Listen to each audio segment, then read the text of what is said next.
ආයුබෝවන් මේ අපේ රස කිරුල YouTube channel එක. අද අපි මාළු ඇඹුල්තියල් හදමු. මම අපේ ගෙදර අයට බොහොම රසට මාළු ඇඹුල්තියල් හදාගන්න විදිය ඔයාලටත් කියලා දෙන්නම්. මාළු ඇඹුල්තියල් හදද්දී ප්‍රධාන අමුද්‍රව්‍ය වෙන්නේ ගොරක එක. මම මෙතන ගොරක paste අරගෙන තියෙන්නේ. මේ සැඳි එකමාරක් ඇඹුල් ගතිය ටිකක් අඩු නිසා හොඳට ඇඹුල් ගතිය තියෙනවා නම් මේ සැඳක් ගත්තත් ඇති. ඊළඟට මම මේකට ලුණු කුඩු, ගම්මිරිස් කුඩු, කොත්තමල්ලි කුඩු, මස්කරි 3-5 වගේම පහ කුඩුත් එකතු කරලා ඊළඟට සීනි ටිකකුත් මේකට එකතු කරගන්නවා.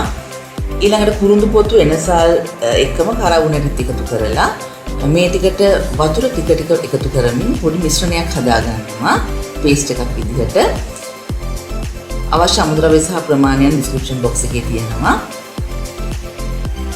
මම මෙතෙන්දී ඔක්කොම වතුර කෝප කාලක් වගේ තමයි එකතු කරගත්තේ. ඔයගොල්ලන්ගේ මාළු ටික දවටන්න අවශ්‍ය ප්‍රමාණයට තමයි මේ මිශ්‍රණය ඕන වෙන්නේ. මෙන්න මේ විදිහේ පදමට ගත්තම ඇති. මම අරන් තියෙන්නේ මේ කෙලවලු මාළු ග්‍රෑම් 350ක් විතර. ඊළඟ මේ විදිහට මාළු කෑලි ටික අපේ paste එකේ හොඳින් දවට ගන්නවා.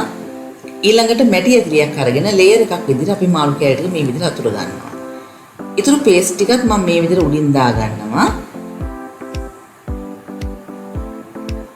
ඊළඟට වතුර බොහොම ස්වල්පයක් දාලා මේ විදිහට භාජනයේ ඉතුරු තියෙන paste ටිකත් මම අපේ ඇතිරියට එකතු කරගන්නවා.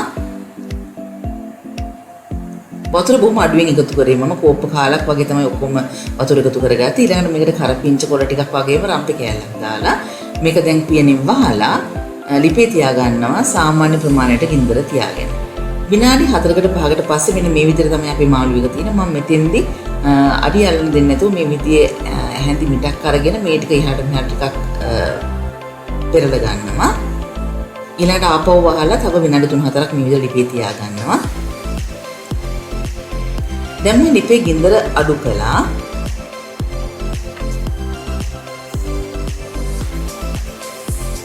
දැන් මේකේ තිබුණට වඩා ටිකක් වතුර ප්‍රමාණය වැඩි වෙලා තියෙනවා. වතුර උණලා තියෙනවා මාළු එකේ.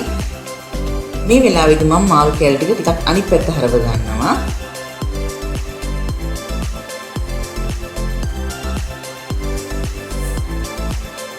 දැන් මේකේ ලුණු බලන්නත් පුළුවන් අපිට. ලුණු මදි නම් ලුණු එකතු කරගන්න පුළුවන්.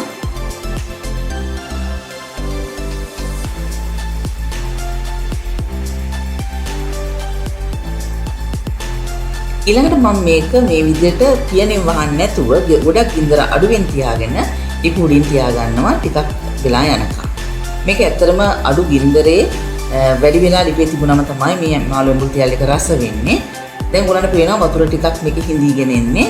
මේ විදිහට මම ඇතිරිය හොල්ල ගන්නවා. එතකොට මාළු කෑලි කැඩෙන නිසා අපි හැඳෙන් හරවන්න ගියොත් දැන් මේකේ ගොඩක් දුරට වතුර අඩු වෙලා තියෙන්නේ. වතුර ටික හිඳිලා තියෙන්නේ. දැන් මම ලිප ඕෆ් කරනවා.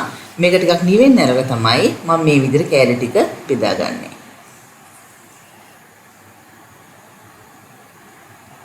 මේ මාළු කෑලි බොහොම වියලි ගතියෙන් තියෙන. ඒ වගේම අඩිය පැත්ත මාළු කෑලි අඩිය පැත්ත ටිකක් රෝස්ට් වෙලා වගේ තියෙන නිසා ඇත්තටම හරිම රසයි. ඉතින් හදලා රස බලලා ඔයාලගේ අදහසත් කියන්න.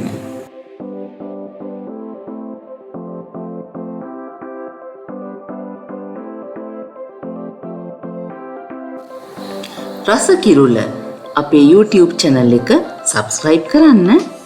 ඒ වගේම like කරලා, share කරලා, comment එකක් දාන්නත් අමතක කරන්න එපා.